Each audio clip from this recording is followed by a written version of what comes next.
بہت سے مسائل ایسے ہیں جنہیں اب بھی حل کرنا باقی ہے، جنہیں حل نہیں کیا گیا اور اشد ضرورت ہے کہ ان کو حل کیا جائے۔ مسئلہ فلسطین آپ کے سامنے ہے، اور مسئلہ کشمیر بھی۔ مسئلہ فلسطین اور مسئلہ کشمیر اقوام متحدہ کے چہرے پر بدنما داغ کی طرح آج بھی منصفانہ حل کے منتظر ہیں۔ آپ میری بات سے اگری کریں گے تمام ناظرین۔ فرانس جیسا لبرل ترقی یافتہ ملک، وہاں پہ کیا نہیں ہو رہا؟ اسلاموفوبیا اور تعصب پہ مبنی جو سوچ ہے اس نے مسلمانوں پر زندگی تنگ کر دی۔ فرانس آپ کو پتہ ہے یورپ میں وہ ملک ہے جہاں سب سے زیادہ مسلمان رہتے ہیں۔ فرانس یورپ کے ان ممالک میں شامل ہے جہاں سب سے زیادہ مسلمان رہتے ہیں۔ ایک اندازے کے مطابق تقریباً 50 لاکھ یا شاید اس سے بھی زیادہ مسلمان فرانس میں آباد ہیں۔ 50 لاکھ سے بھی زائد مسلمان اس ٹائم پہ فرانس میں آباد ہیں۔ لیکن کیا ہو رہا ہے وہاں پہ سب کو پتہ ہے۔ فرانس میں جو مسلمان خواتین ہیں وہ حجاب نہیں کر سکتی، چہرے پر نقاب ڈالنے پر، حجاب پر وہاں پہ پابندی ہے، جسے اقوام متحدہ کی انسانی حقوق کی کمیٹی نے بھی مسترد کرتے ہوئے انسانی حقوق کی خلاف ورزی قرار دے رکھا ہے، اور اس قانون پر نظر ثانی کا مطالبہ بھی کیا ہے۔ کمیٹی نے قانون سازی پر اٹھائے گئے جو اقدامات اس کے حوالے سے رپورٹ میں کیا کہا ہے ذرا سنیے گا کہ فرانس اس پابندی کی وضاحت کرنے میں آپ کو پتہ ہے کہ ناکام رہا ہے۔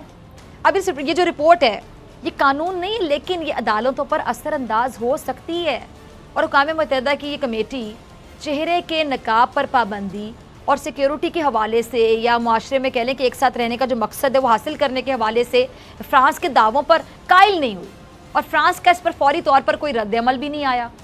اچھا، اب جولائی 2014 میں انسانی حقوق کی یورپی عدالت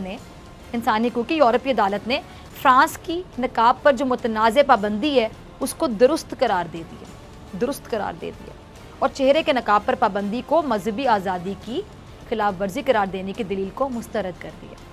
اب اقوام متحدہ کی جو انسانی حقوق کمیٹی ہے اس نے اپنے بیان میں یورپی عدالت کے اس فیصلے سے اختلاف کیا، اور کیا کہنا تھا ان کا؟ وہ کہتے ہیں کہ یہ پابندی خواتین کو اپنے مذہبی فرائض کی انجام دہی کے حق کو نقصان ہے۔ ابھی تو یورپ میں بڑھتے ہوئے آپ کہہ لیں کہ جو اسلاموفوبیا ہے اس کی پاکستان کی جانب سے بھی ہم نے دیکھا کہ بھرپور شدید مذمت کی جا رہی ہے۔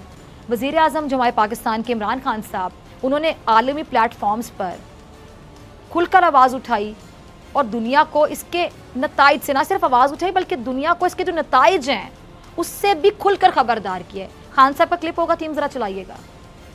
دیکھا آپ نے وزیر اعظم پاکستان عمران خان صاحب نے کھل کر آواز اٹھائی اور عالمی پلیٹ فارم پر دنیا کو اس کے نتائج سے بھی خبردار کیا ہے۔ جو دنیا کر رہی ہے اسلاموفوبیا کے حوالے سے ہمیشہ کھل کر آواز اٹھائی خان صاحب نے، اس پر ان کی جتنی تعریف کی جائے اتنی کم ہے۔ اب ناظرین، فرانس میں جو اظہار رائے کی آزادی ہے اس کو جواز بنا کر، یعنی اظہار رائے کی آزادی کو باقاعدہ جواز بنا کر مسلمانوں کے مذہبی جذبات سے کھیلا جا رہا ہے، اور یہ جو مذہبی جذبات ہیں مسلمانوں کے اس کو مجروح کرنے کا سلسلہ رک ہی نہیں رہا، کوئی روکنے والا نہیں ہے، کوئی روک نہیں رہا۔ گستاخانہ خاکوں کا جو معاملہ ہے یہ نیا نہیں ہے، 15 سال سے وقفے سے اٹھایا جا رہا ہے۔ 15 سال کم نہیں ہوتے، میں 15 دن نہیں کہہ رہی، 15 مہینے نہیں کہہ رہی، 15 سال کہہ رہی ہوں۔ سوچئے ذرا، اب فرانس میں گستاخانہ خاکوں کی اشاعت کے بعد سے اب تک مسلم دنیا کی جانب سے کیا احتجاج نہیں کیا گیا؟ کھل کر احتجاج کیا گیا، ہر مسلمان نے آواز اٹھائی، اور اس احتجاج پر مسلمانوں کی دل آزاری پر آپ کو کوئی سنجیدہ دکھائی دیتا ہے؟ کوئی ہے جو یہ سلسلہ روک رہا ہے؟ کوئی سنجیدگی نہیں دکھائی جا رہی، بلکہ الٹا ستم یہ دیکھیے، یعنی دل آزاری بھی مسلمانوں کی جا رہی ہے، ان کے جذبات سے کھیلا جا رہا ہے، اور دل آزاری کے بعد اب یہ ستم دیکھیے کہ الٹا اشتعال دلانے والی کارروائیوں میں تیزی آ گئی ہے۔ اور جو فرانسیسی صدر کا متنازع بیانات تھے، ان کے متنازع بیانات کے بعد ایک طرف مسلم ممالک میں فرانس کا بائیکاٹ جاری آپ کو پتہ، اور دوسری جانب فرانس نے جو مسلم اقلیت کے ساتھ غیر منصفانہ طرز عمل اختیار کر رکھا ہے آپ کے سامنے ہی ہے۔ آپ کو پتہ ہے کہ فرانس میں 76 مساجد کو بند کر دیا گیا، 76 مسجدیں جن کو بند کر دیا گیا ہے، اور جو درجنوں مساجد ایسی ہیں یا اسلامک سینٹرز ہیں جن کو واچ لسٹ میں ڈالا جا چکا ہے۔ کہتے ہیں جی فرانس میں ان مساجد کی کڑی نگرانی کی جائے گی، اور یہ جو کڑی نگرانی والا اعلان ہے یہ خود وہاں کے فرانسیسی وزیر داخلہ نے کی ہے۔ وزیر داخلہ کیا کہتا ہے بیان میں؟ وہ کہتے ہیں جی کہ جن مساجد پر ہمیں شک ہے، یہ شبہ ہے کہ وہاں پر انتہا پسندانہ نظریات کو باقاعدہ فروغ دیا جا رہا ہے، شک ہے، میرے بات پر غور کیجئے گا، ان کو شک ہے یا شبہ ہے کہ ان مساجد میں شاید انتہا پسندانہ نظریات کو فروغ دیا جا رہا ہے، ان کو سخت نگرانی کا سامنا کرنا پڑے گا۔ اب ان کو یقین نہیں ہے، شک کی بنیاد پر یہ مسلمانوں کے جذبات کے ساتھ کھیل رہے ہیں. یہ لوگ ہیں، یہ کوئی انہیں پوچھنے والا نہیں. اور یہ جو وزیر داخلہ فرانس کے، ان کے مطابق تفتیش کے دوران 76 مساجد کو انتہا پسندانہ نظریات کے فروغ میں باقاعدہ ملوث پایا گیا.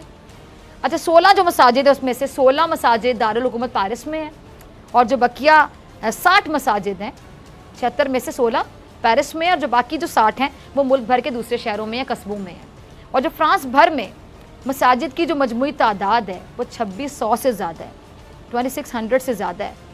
اب حکومت نے ایسے غیر قانونی جو مہاجرین ہیں، آپ کو پتہ ہے ان کو بھی ملک بدر کرنے کا کہہ دیا کہ جن کو ملک بدر کر دیا جائے، جو انتہا پسندانہ نظریات کی وجہ سے حکام کی نگاہوں میں.